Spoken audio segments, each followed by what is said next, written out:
We're here tonight for the 4th episode of the 90th Minute. I'm Liam, that's Lucas, and that's Woz. And we're going to attempt to cover all the drama today from Kiev in the Champions League final, the highs of Gareth Bale's bicycle kick to the lows of Karius. Woz, you said you wanted to start off with the big match today. I mean, on today, but well, the big match, the biggest match of the week, obviously. And what was that big match? This was not the biggest, because the biggest was obviously Nigeria versus Atletico Madrid. Massive. That did happen. Yes. That was confirmed. Nigeria did beat Atletico Madrid 3-2, and I think this proves that Nigeria are the dark horse for this upcoming World Cup. Now on to the actual big game. Did you know the Nigerian national team has sold at least over 3 million kits of their new kit? Fantastic. They're actually not only are they great on the pitch, but they're great. They're the sickest jersey I've ever great seen. Fashionably. So I love it. if you're deciding to pick up a kit for this World Cup and you do not have a club to support, a national team to support, Nigeria, it'll look great, and people will think you're fly. Exactly. Okay. Anyways, let's go back to the real big game. Let's talk about the Champions League final here. Lucas, our resident Liverpool fan. Sad day. Yeah. A lot of different reasons. Mm-hmm. Let's start at the very beginning of it all. Okay, so we're going into this game. Liverpool's flying high. Attack is everything they can do. Back line's finally gone solid. We've got your number one goalkeeper sorted out. Real Madrid, the dominant force that they are, they're 2-time winners in a row. What happened? So we were quite dominant in the first 30 minutes. Mm-hmm. I think we had 9 shots, and then the unfortunate moment happened. The first one, at least. Yeah. Salah, it seems like I don't know if it's a dislocated shoulder or if it's a sprain. From what I've heard, it was ligament damage in his shoulder, slight dislocation. I heard, left dislocation of left shoulder. I think we'll get more news tomorrow. From when I first saw the challenge, I thought he got concussion because it looked like his head hit the ground pretty hard. But no, I'd expect it to be a shoulder injury. It was the way he landed, it twisted, and well, let's talk about that challenge by Sergio Ramos. Let's talk about what we think about it. At first, I thought there was intent to injure, but after watching it a few more times, I thought maybe both players were at fault. Yeah, I don't think Ramos would try to hurt a fellow professional on purpose. Well, it is Ramos. I mean, it's Sergio Ramos. I know he's dirty, but he's got that reputation, right? I doubt he'd try to injure opponent that badly. I don't think he intended to injure, but I think he knew what he was doing. But I think it was a professional foul to just bring him to the ground. Yeah. And it was unfortunate the way he landed. I think it was more so, Mo Salah, the way he was running, he had his arms kind of wide, and, we got tangled with Ramos. And then Ramos kind of lost his footing, which made Ramos stumble and bring down Salah with him. And then, they just got tangled, and unfortunately, it was Salah getting the bad part of it. Yeah, it's unfortunate. It's unfortunate, but, it really changed the game. Because, like you said, Liverpool, first 25 minutes at least, were dominant. Yeah, we were creating good chances. You were pressing high. You were taking shots. You were getting Madrid to play poor passes. I thought you were doing when Salah was on the pitch, Liverpool had at least 9 shots on target. Once he got off, none. They had belief in them. The fans had belief. And it's like as soon as he got taken out of the game, you just lose all your structure. Yeah, because you're offensive. Because they pressed really high up. Yeah. But then once they took off, they brought in Lallana, who really has played this season. Yeah. So and he slid into the midfield. Yeah, it showed how much depth Liverpool had. I don't think it's not the fact that they rely so much on Salah. It's just that front three works so well together. Exactly. And once you take out a piece of that, it's like... Yeah, with Lallana going in, their team is a lot deeper in the press, so they're not as high. Yeah. And not only did Lallana coming in change the way they pressed, but it changed the way Real Madrid defended. Because, Marcelo, mostly, he was holding back to cover Salah while he comes off the field, and now Marcelo is able to go and attack fully. The only main threat was Mane's pace. Yeah, before it was both Mane and Salah. Mane had a good game. I thought he was working well on the flank with Trent Alexander-Arnold. I thought he did okay there. I thought it was nice that Ronaldo comforted Salah when he was coming off the pitch. Ronaldo has... Because Ronaldo was in a similar position 2 years ago, right? But with Salah going off, belief in Liverpool kind of faded. Yeah. And so did the attacking chances. I don't think the belief faded. I think something else definitely kind of lost Liverpool the match. Well, we're getting to that. Yeah.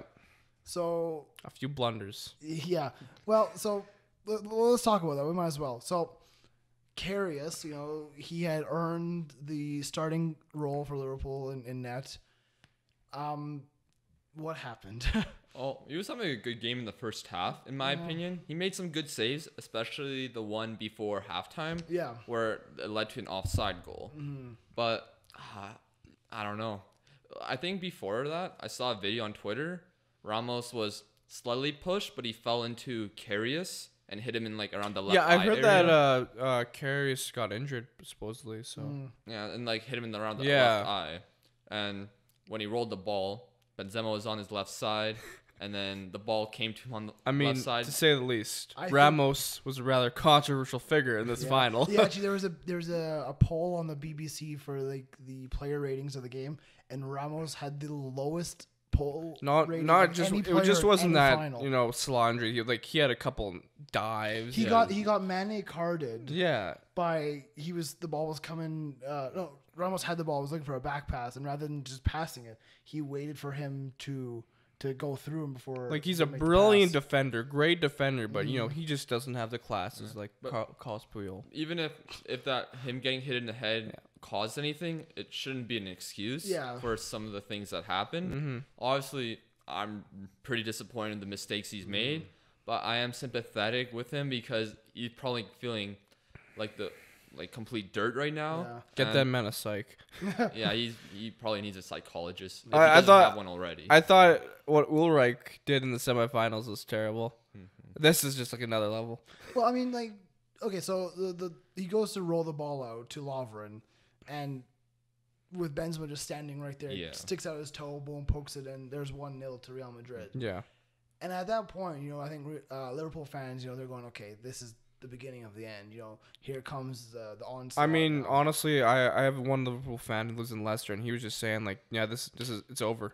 Like we're not gonna win. He lost all hope after that goal. Honestly, he didn't really. I didn't lose hope. Yeah. I like even remember when they played Dortmund and were behind by that much. Yeah. I remember you texted me like Liam. You texted me like, oh, it's probably over, and I said I still believe. Yeah, fair and enough, they came back and won. So I always keep believing. As a United fan, I've learned you never stop believing until the final whistle is blown. You stop believing as soon as Jose Mourinho puts out his team sheet. No, we stopped believing after he got hired. But that's another story for another day. No, but anyways, continue. Well, no, just so Benzema pokes it in 1-0 Real Madrid, and then going into halftime, beginning of the second half, Mane ties it up with a rather good goal, I thought.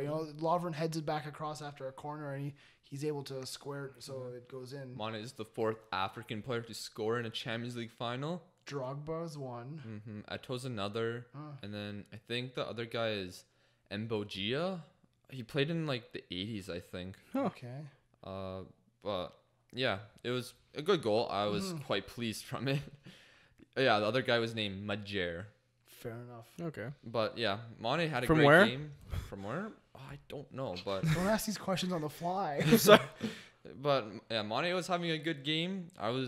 He was just showing up everywhere.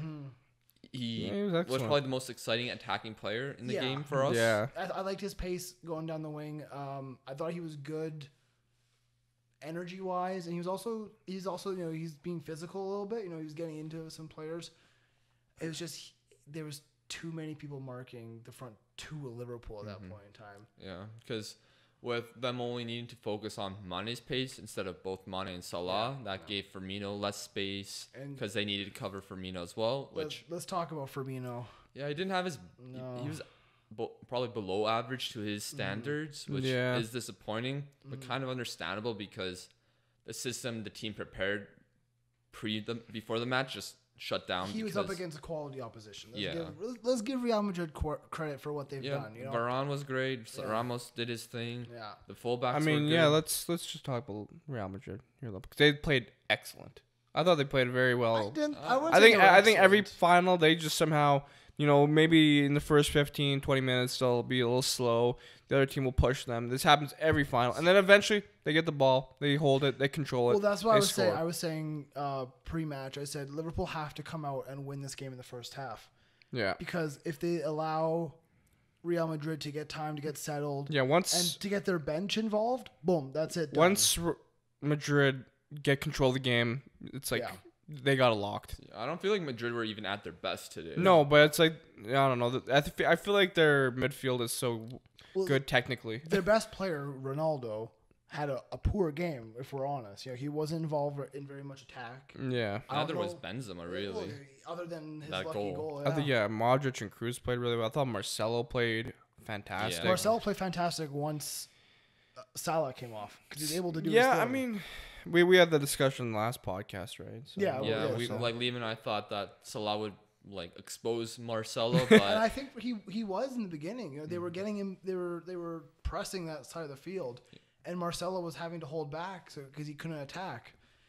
It's crazy how much one substitution changed the complete final. You know, not only psychologically, but the entire team set up, the way they were playing, the way Madrid were defending. And when you have no dynamic substitute similar to what Liverpool need, that because Lallana, like, he's an all right player, but does anyone know what happened to Carvajal? It's saying there's Achilles. Oh, okay. Well, that's not good, Woz. No, I know. I know it's not good, but I'm just. Yeah. It sounds like you're just like, oh, okay. That's probably. I thought because somebody was saying like he had heart problems before. Yeah, that was people behind us at the bar. Yeah. Yeah, I don't. So I think he had those like last season. Weird. But I wasn't sure about that. So. Yeah, no, that'll be him out of the World Cup for sure. That's a shame for Spain. And the jury's still out on Mohamed Salah. See if he'll be there for Egypt. Let's hope he is, because you know what?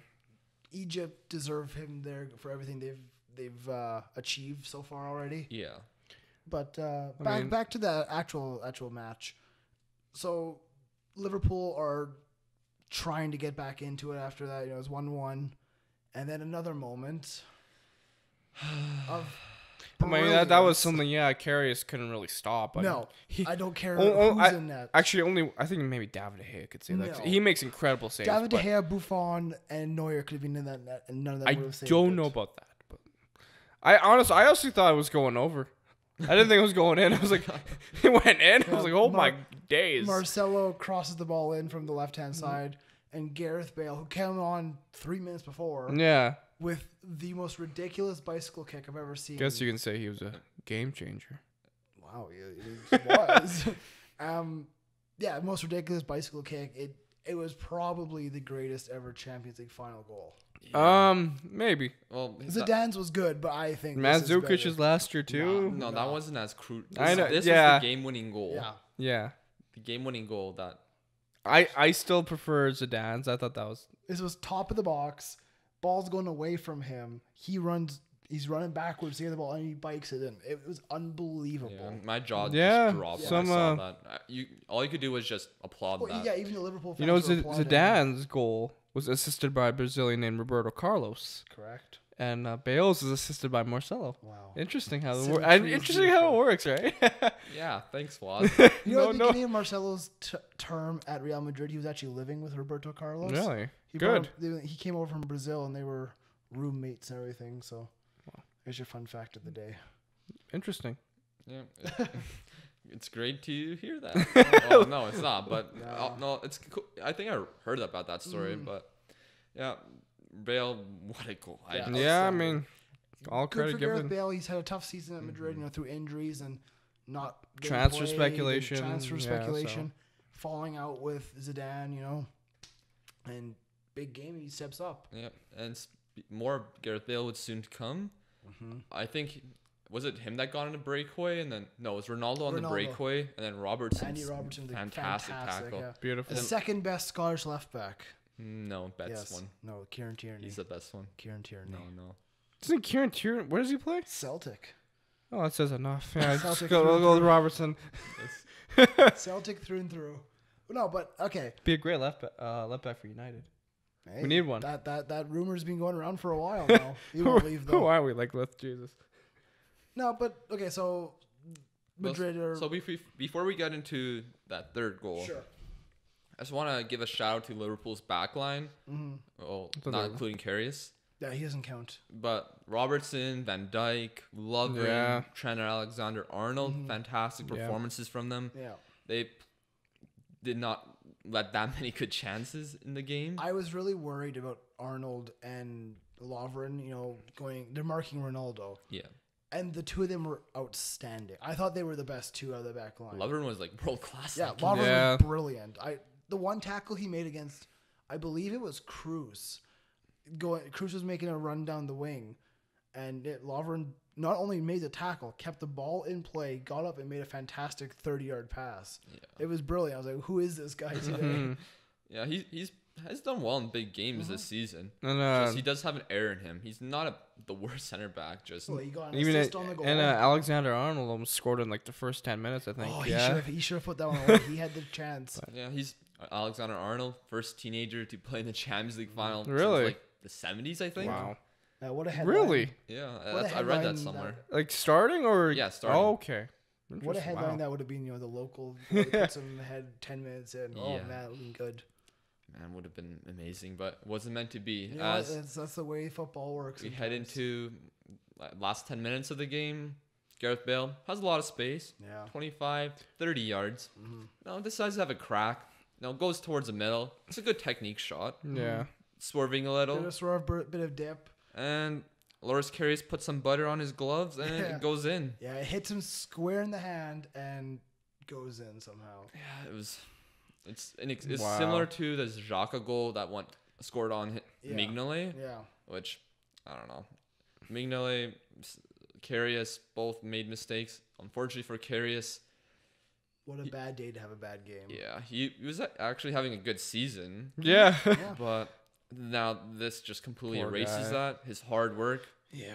And now, I don't know. Now Liverpool are going, okay, we need a new goaltender if we want to be taken seriously in Europe. They're definitely going to have to rethink their transfer strategy.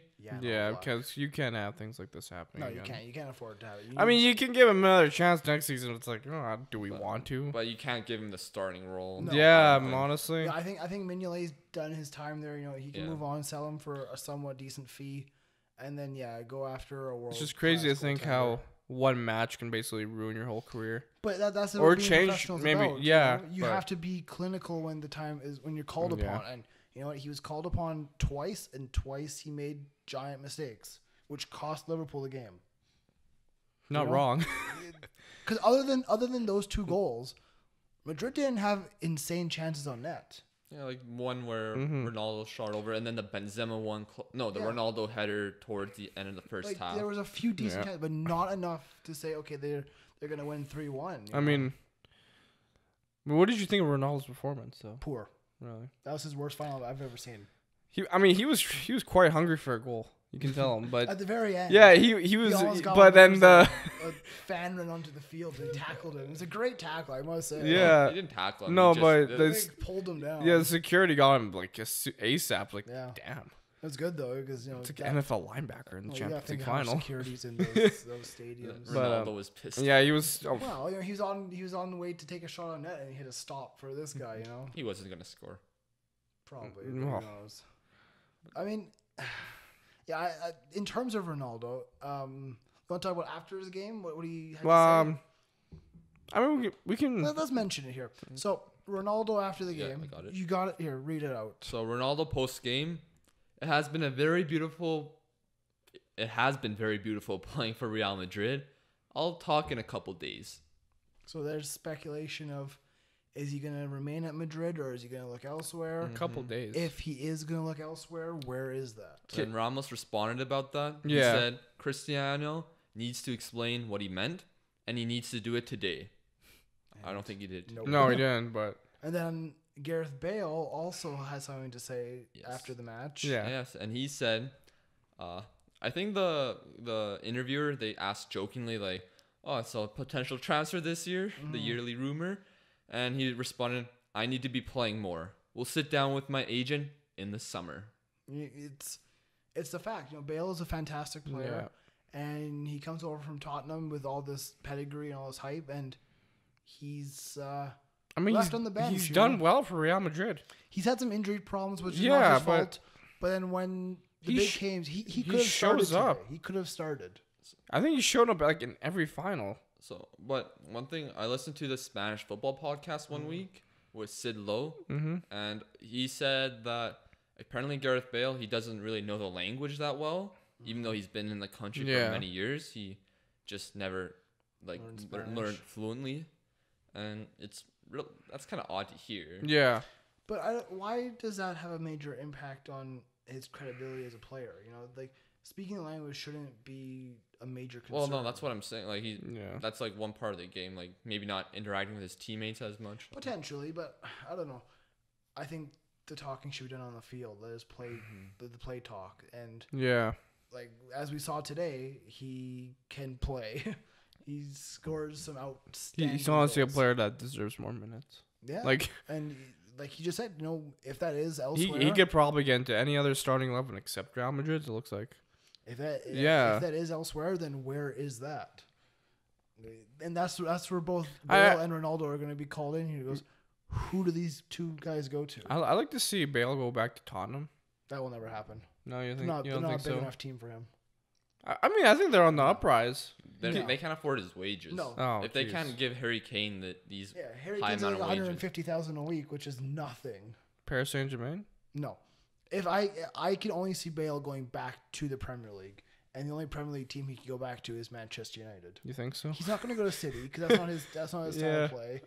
Chelsea, I don't see it. I'd love to see him at United, but it's like we're always linked with them, and I could see him going to United, and I don't think he's probably another. He's the kind of player we kind of need. I agree. Like the explosive attack. You guys have plenty of wingers that you have, but you just. I think the only issue is that they're not as experienced as Bale. So. And it's not as clinical. No, they're not as experienced because they're not getting the play time. Exactly. Yeah, but I mean, the Alexis Sanchez experiment didn't really work out. Well, you guys but I think he can grow into he can do well next year. They'll find a role for him. Well, he better work because I hope he's so. on such high wages. Yeah. And in terms of Ronaldo, where he's going to end up, again, where does he go? You know, there's United, but I just don't see that happening. Maybe it's just Ronaldo just trying to put the attention on himself. Just because he didn't have the best game, but he's that's still very Ronaldo. You know, I want the cameras on me. And no, he also said something else after the match. Something like, they should just rename it to the CR7 Champions League. Yeah, he said like that. I'm like, what? Yeah, I said the Champions League should be the CR7 trophy, which I mean, over the past 5 years, but he doesn't really show up in the finals as much as he should.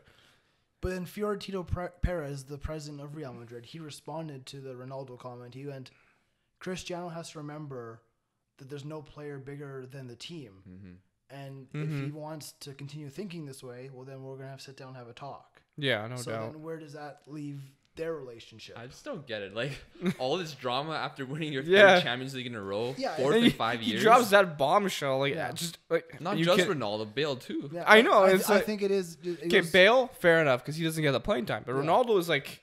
Well, the question that was asked him was more of a joke, apparently. Yeah, but... Well, I think this was Bale going, look, I've just done it on the biggest scale possible. What more do you need to have me start for you guys? You know? That's fair enough. I feel like... I don't know, Ronaldo, it's like he could have saved that bombshell for later. It's like, dude, you still have a World Cup. Like, he's like, I'm going to say something in a couple of days. You still have a World Cup. You need to focus on that now. Like, I don't care if you have a Euros. The World Cup is on the horizon. Focus on that, dude. So if you're listening on Facebook or YouTube, we appreciate you listening, first of all.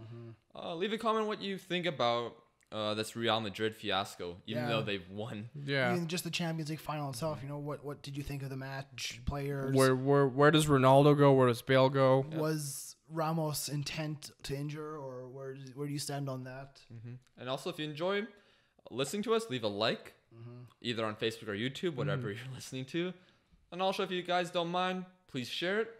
More people listening, the more people will get involved with this show, which is good for us, good for the community. Yeah, that's our goal. Because we do want to start a bit of a community here. In Canada, you know, there's not a huge amount of soccer podcasts or shows, that kind of thing. So we thought it was a market that was kind of, you know, it was there, but it wasn't being tapped into. So we wanted to bring the game to Canadians and, you know, other people around the world, of course. But you know, and let's talk about. Wait, one more thing. Yeah. And if you're listening on podcasts, I think specifically Apple Podcasts, feel free to leave a 5-star rating. It helps the show a lot. Yeah. And again, tweet at us. We'll leave our Twitter accounts in the description down below. And tweet at us. Yeah. Tell us what you think. Give us some questions, anything like that. Yeah, we had some good feedback after the last video with views and everything. So we're just gonna try to keep building on that. Also, just share it around basically. Yeah, show your get friends the if word they're out. interested in Hopefully, soccer at all or anything. Anyways, back to the Champions League. I mean, I know we're gonna hop into Klopp and Finals, but I just want to mention that I think we're gonna be on the brink of a huge transfer season. I think we're gonna see a lot of bigger than last year. Yeah, because I mean, you have how many players are being rumored to leave? Bale, Ronaldo, Anthony Martial, Robert Lewandowski. Who else is up in that list? Well, there's a lot of players. Yeah, and then some drama on other clubs. Yeah, PSG, AC Milan, financial fair play. Neymar, Napoli, Chelsea, all that. Yeah, and new managers. It's crazy. Almost every big club currently has some sort of drama, except for maybe Barcelona, City. Yeah, City are kind of just doing their thing. Griezmann to Barca, probably. Well, see, with the Griezmann thing, like I read from one source. He said he's staying. Then they said he's leaving. Then now he's staying. So we'll find out before the World Cup. So if he's staying or not. all I'm gonna say is expect a lot of big moves this summer. I think in terms of Griezmann, I think it's time for his career to take a next step. But if the money is being offered between Atletico and Barcelona is similar, like in terms of wages, I don't see why he'd leave Atletico. If he's making the same money, they are going to be in the Champions League next year. They will do better than they did this season. I feel like Atletico are building something really well. They still have a young midfield. There are rumors of them signing Fabinho from Monaco. Manchester United, of course, are involved in that deal as well. Well, we're linked with everybody. Yeah, and if you're a big name in Europe, we're linked with you basically. Yeah, but Atletico Madrid, they have probably one of the best goalies in the world. Yeah. Liverpool should sign him. 89 million release fee. That's okay. I mean, if Liverpool are looking for a goalie, Allison.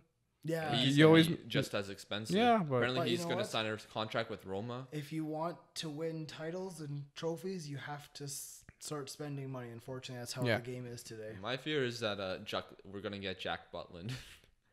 I mean, can't be the worst. He just got relegated. Yeah, but he's a goalie with some promise. Like, I don't know. I feel like goalies that get relegated, it's just not ideal. He's had some injuries lately, so maybe he just has to regain that. I don't know. Maybe it's just me being a bit too narrow-minded with relegation teams. But anyways, we'll move on. Enough of the transfers.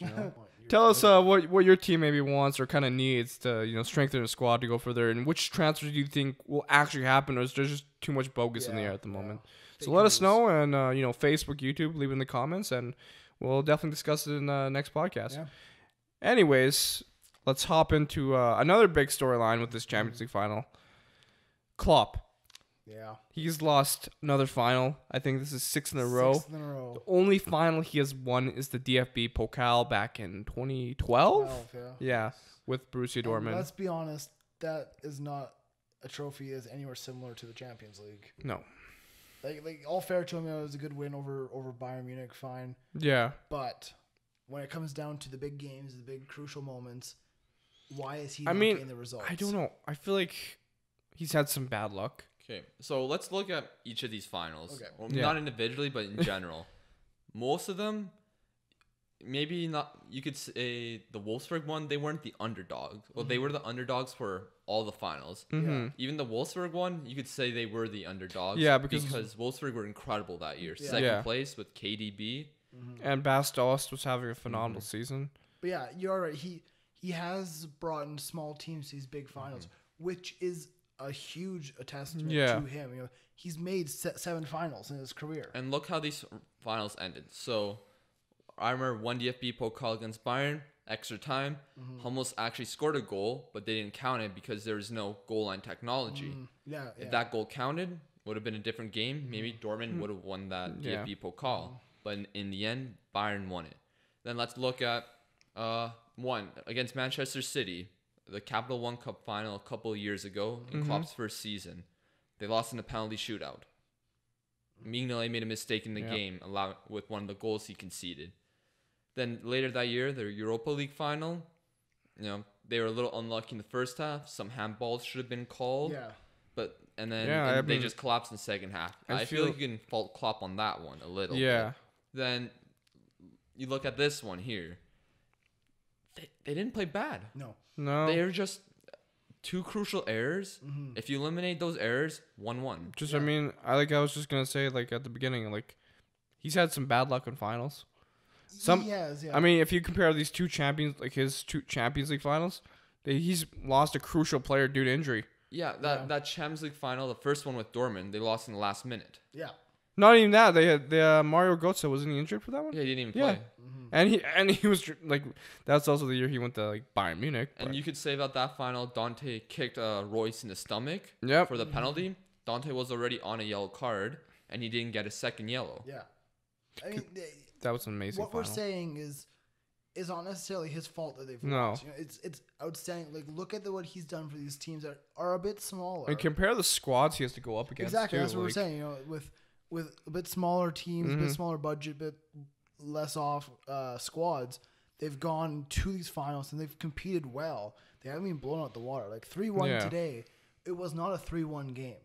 You know, 2 goals for Madrid were unlucky, and they should. And a lot of people are like now starting to question his managerial ability, like Liverpool have a because he's not winning trophies, but he's this highly touted manager. Well, look at where Liverpool started. Yeah, in 2 years, I think 2 years or so, 2.5 years. Look at where they are now. Yeah. He had one bad year at Dortmund, but aside from that, he was always like hammer and tongs with Bayern, going at them. So doing his best, even losing his best players. Yeah, still doing the best he can. Even losing his players with Liverpool now, with Coutinho going to Barcelona. You know, if Coutinho's in that midfield, maybe it's a different story tonight. You know. He's not a Pep Guardiola, but what he does really well is he helps create players. Controversial, I know, but I don't actually rate Guardiola that much. Oh, you think he's a fraudiola? I mean, I just think he buys or he walks into teams that are outstanding. You're not wrong, but to get 100 points is no easy accomplishment, regardless of budget. So he basically got a point for every £1 million he spent. I mean, that's one way of looking at it, but you can buy the league 100 points in the Premier League. No manager's ever done that. And center backs for $50 million. I mean, Sir Alex had plenty of fantastic squads. But he also won the Champions League with Anderson. Yeah, but he never got the 100 points. He had Vidic and Ferdinand in the back, Van der Sar, Ronaldo, Rooney in his prime. Like some of these squads are almost as good as this City one. Like Arsenal's invincible season, like 100 points is quite the it's outstanding achievement. I'm not getting you wrong there, but I'm saying is, I don't know, I just feel he isn't as amazing as people say he is. I think he's a great manager. He brings a great philosophy. Yeah. Just, I don't know. It's really hard to judge. He's always gonna have this thing over him that he's just a checkbook manager. Yeah. Because every club he's been at, even though at Barcelona he had a lot of La Masia players, he still spent a lot of money as well. Yeah. So I mean, even at Bayern, lots of money spent, lots of players taken from rivals. Yeah. No huge trophies though at Bayern. No. League, but no Champions League. The league, I think, should be almost like it shouldn't be a main concern for Bayern Munich because they're just that's who they are. So this might make you a little more angry. Sure. So I read somewhere that apparently, Manchester City are willing to pay £75 million for Riyad Mahrez. I like Mahrez. I'm a big fan of the way he plays. I like his composure on the ball, but I don't think he's worth $75 million. $50 million maybe. Tops. To Leicester, maybe he's worth that much. Though. Yeah, that's fair enough. You slot Mahrez in with the players, the Manchester City. Yeah, quality, maybe after that title-winning season. Well, it raises his game, right? You look at players that go to Chelsea or anything, and they become amazing because there's players around them. So potentially. Oh, I was about to say. I think one of the most ridiculous rumors I heard was Jamie Vardy to Atletico Madrid.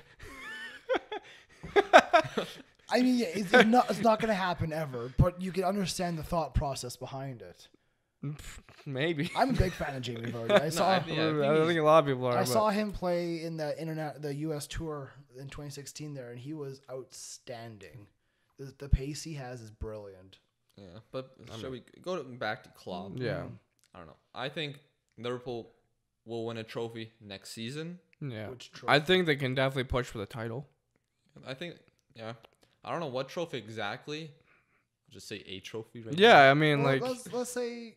I mean, because they probably won't have to go through as many playoffs for Champions League. I mean, you can't say, like, oh, they're going to go back to the Champions League final. Yeah, it's too easy to say. No, but what I'm saying is... It's too easy to... If they don't have to go through the playoffs, they don't have to play as many games. Well, yeah, they don't. They won't go through the playoffs. Yeah, so there you go. So, FA Cup possibly, that could be an idea. The title in England, maybe we'll see. I think it's either Champions League or Premier League. I don't think he's going to try too hard in the FA Cup. He did experiment this year with a lot of rotation, and it worked. Just not until the end because lots of injuries towards the end of the season. But I don't know.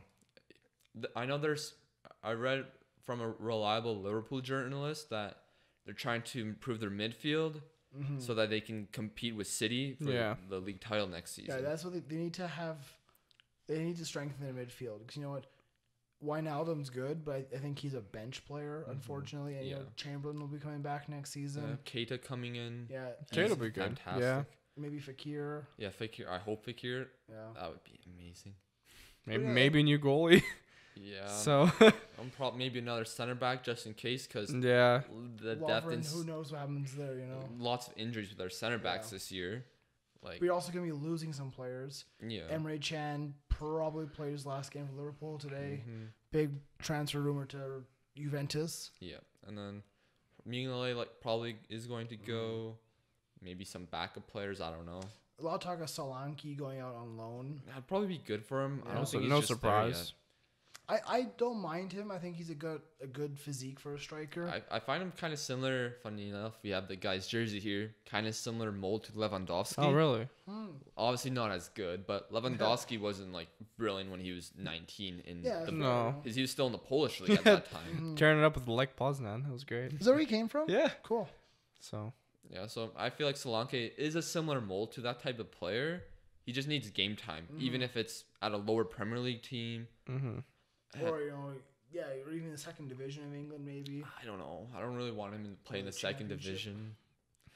It depends, really. Supposedly, you learn a lot from playing in the second division. It's not the worst league. Not just on the pitch, but off. Because like, you got this kid who's like from Liverpool, like a high touted club. He's playing with guys who were actually playing there just to keep a living. Like it's not that bad in the championship. No, the championship. No, so I mean that's what I think Dele Alli or Jesse Lingard was saying. Well, Dele Alli played in League One. Yeah, that's 2 down. Yeah, well, like League One, League Two. That's where you're kind of playing to earn a living. Yeah. So when Jamie Vardy when he was at Stockport County. Oh, that was non-league, right? Yeah, and he was working in a factory. Yeah. It was either Lingard or Ali. He was one of them saying like. How one of the players told him, "Oh, I can't get relegated, or else my job's gonna be on the line, or my contract, and I can't feed my family." It's like, wow. Yeah. It's like.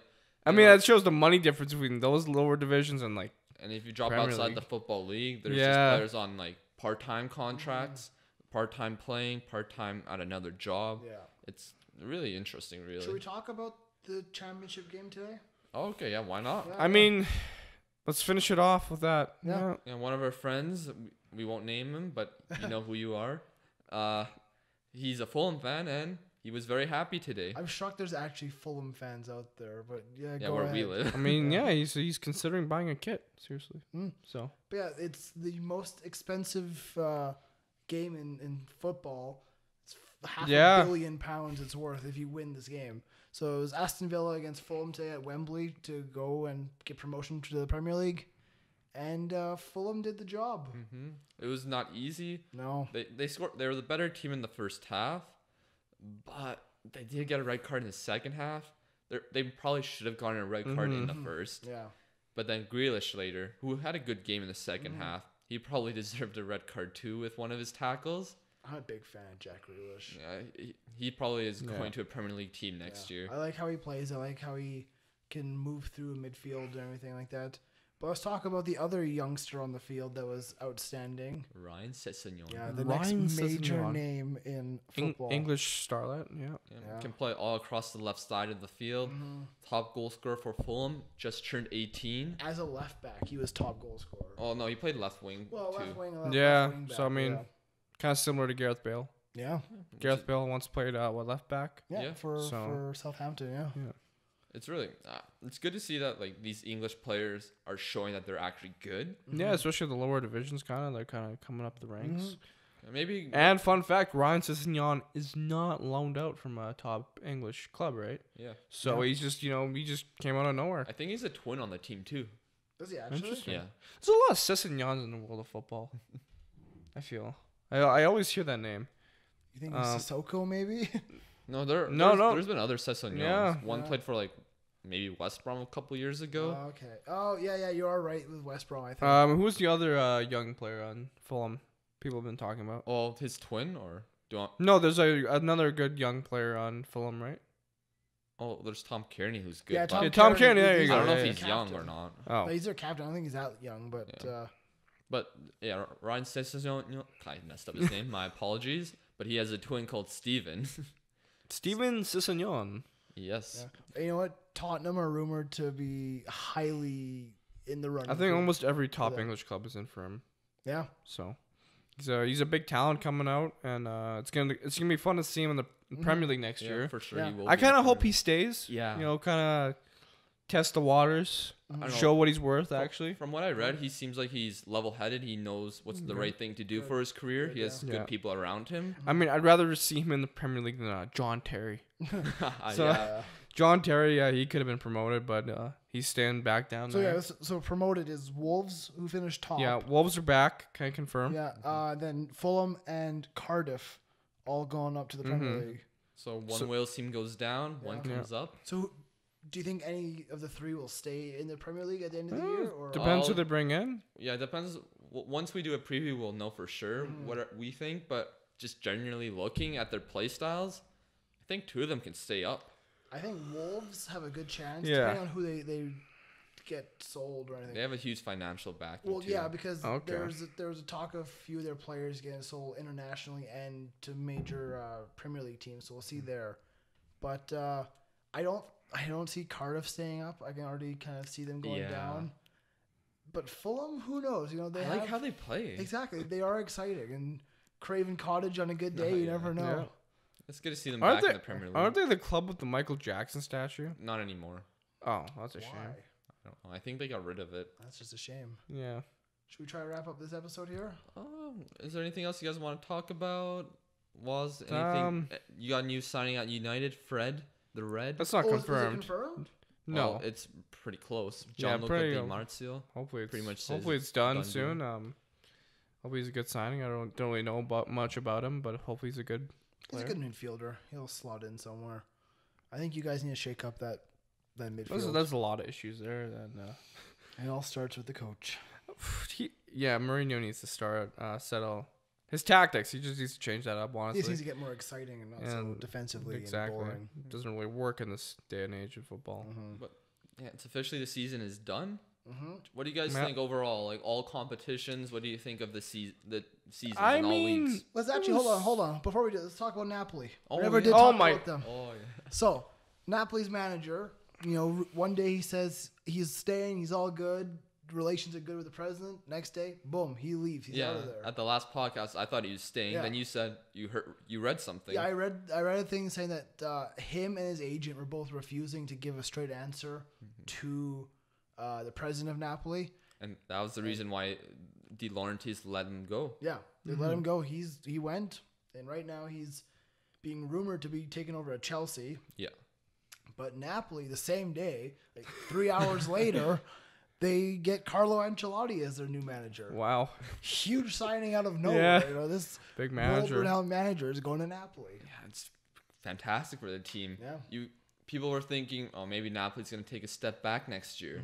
But with this big name as your manager, You're going to be able to Some bring in good big names are gonna players, come. yeah. Possibly, yeah. If they And- have financial backing, they'll be okay. and some of the players that have these low release clauses who are thinking about leaving, maybe they want to stay now. Why would you leave with Ancelotti coming in? You can challenge. You were almost Serie A champions. You're gonna have Champions League next year. Juventus are getting old. They're getting old in some areas. Their style of play is getting a bit, run down, I'm gonna say. Maybe this is their peak year in the Serie A. Maybe they really want to compete in the Champions League even more to win it next year. I think Juventus don't have the same pedigree as the other major European names in the sense of signing wise. I don't think they could, Juventus could not go out and sign a Neymar type player. Yeah, but they can sign someone like Douglas Costa, who has a big impact on the team. But you're right. You are right.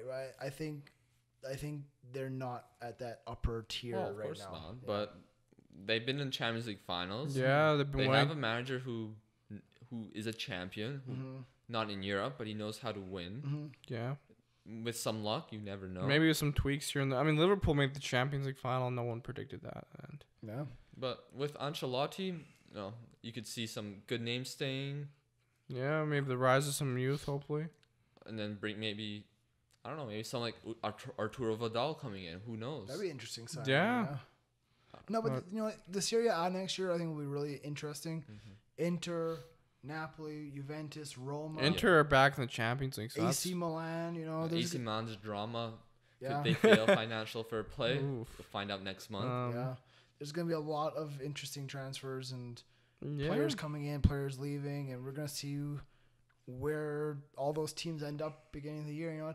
We'll definitely cover all of that as the season starting there's again. There's also some news that came out, I think, just 2 days ago. DAZN Sports. Oh, yeah, for us locally. So if you're from Canada, goodbye just to watching the Champions League on TV. Yeah. You will not see the Champions League on TV next season if you were a Canadian viewer. Because DAZN, they got the rights to the Champions League. Yeah. DAZN is a sports streaming service. Yeah, online. Yeah. You can probably get their app on TV, but it's not the same as watching it on TSN. But I honestly would prefer it on TV. TSN lost the rights. Good on DAZN, however you pronounce it. They've got the money. They did it. It doesn't seem like it's a bad app, apparently. Yeah. Bad streaming service. It just makes it so much more difficult. Yeah, honestly. It was great. You could record 2-3 games at a time. You could go back and watch it again. But, and especially if you're kind of, I don't know, not as technologically inclined. Basically. You think of a lot of the soccer fans in Canada who are maybe older European people, they don't have the best English or they're not comfortable on computers. This is going to take a lot away from them. I know, it's going to be one of those apps on your TV that's available on demand. But even, my parents are from Poland. They don't understand this on-demand stuff. Like how much is it going to cost? Is it a monthly thing or is it a year? I think it's $20 a month. That's a lot to watch Champions Honestly. Well, there's also other leagues. Yeah, it's not just Champions League. They offer Serie, Liga 1, La Liga, the Japanese League, Championship. You can watch Iniesta. They have rugby, I think cricket. So it's a very European centric that's thing. But that's good. It's nice, but it kind of makes it feel difficult on some other people. For me, I don't mind it. I can always get an HDMI cable or just go on my Xbox and just log on to my DAZN account. But what's nice about the app is that it allows you to pick any game, right? So you won't have problems like, why isn't TSN showing the Bayern Celtic match? They're showing Istanbul FC versus, I don't know. I don't know if I'm going with that. Istanbul FC I'll compare it to BN Sports, or Fubo TV. Yeah. They have BN Sports matches on their app. Yeah. But say you want to watch Inter versus Sampdoria. But they're playing Barcelona versus Levante. Yeah, it won't. Yeah, it won't show you. With DAZN, you'll be able to watch this Inter match. So, are you saying in DAZN is going to have all the matches basically? Yeah. Well, that's good. That at least gives us more variety and people who support smaller teams. And you're not limited to the amount of matches you can watch, so you can watch any match you want. Is it recordable? Yeah. Okay, that's good. It's they archive the games, I think. Yeah, I think so. I think that's what one of my friends said. Well, we'll definitely look into that a bit more for next episode or whatever. We'll try to find a bit more information for people who may be interested or everything. And with that, I think we're gonna wrap this up a little bit. In the next coming weeks, the next few episodes, we'll definitely start covering the World Cup. Teams, groups, players, all that. But transfer stories as well. Yeah. I guess, club football is officially over, but, the question still remains. Well, what's next? Obviously, you have the World Cup on the horizon, but is there anything in between that? Well, you have international friendlies right before the World Cup, so to test squads. So you're basically going to have the full squads or just kind of like the fringe players. Preliminary, seeing who might get into the squad and who's going to be out. So there's a few friendlies on the right before the World Cup, so maybe a week right before the games begin. And also, I think the China Cup is starting. Yes, the major that fringe World Cup, because apparently China has a tournament coming around with Wales, Chile, China. they basically kind of made their own World Cup with the teams that weren't going. Yeah, maybe Italy's in there. So we'll be doing our research, looking at the games, yeah, seeing what squad will be doing the best at definitely this season's World Cup. Totally. Let us know who you think will win the China Cup. Yeah. I don't even know what it's actually called. I just know it's some cup in China with a bunch of international teams. But I think with that, I think we're going to wrap this up. Yeah, definitely. So thank you for tuning in again to our 4th episode. What a crazy week it was. Crazy game day in Kiev. Big thanks to Liverpool and Real Madrid for all the drama. And yeah, we're looking forward to the World Cup coming up. So thanks for tuning in. This has been another week in the beautiful game.